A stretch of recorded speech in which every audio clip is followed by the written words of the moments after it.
What is up guys? Welcome again to another episode of Door Gym. So maglo-lower body workout nga tayo ngayon at syempre ilalagay ko pa rin dito yung mga workout na gagawin natin. Kaya nga simulan na natin yan, let's go!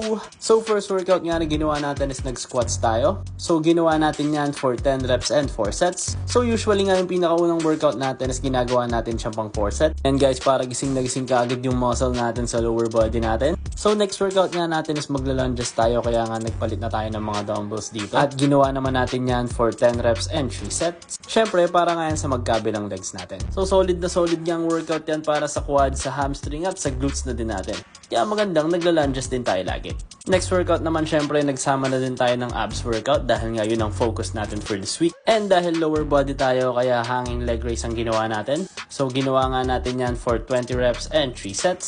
So totoo nga na abs are made in the kitchen. Pero paano nyo naman mapapalabas yung abs nyo kung hindi nyo naman sila i-develop? Kaya galiin din natin yung workout yung abs natin. After nga natin mag leg raise, nag cable crunches naman tayo. So ginawa naman natin to for 20 reps and 3 sets. So maganda nga tong workout na to guys kaysa dun sa nakahigang crunches na nakagawian na natin, para mas makaiwas tayo sa lower back pain. And for our last workout for today, mag-Russian twist nga tayo dyan. At gagawin natin yan for 30 reps and 3 sets. So yung countings nga na ginagawa natin dyan guys is tuwing pupunta siya dun sa isang side, or specifically sa ginagawa ko tuwing pupunta sa left side. Solid na workout nga yan para sa buong core natin.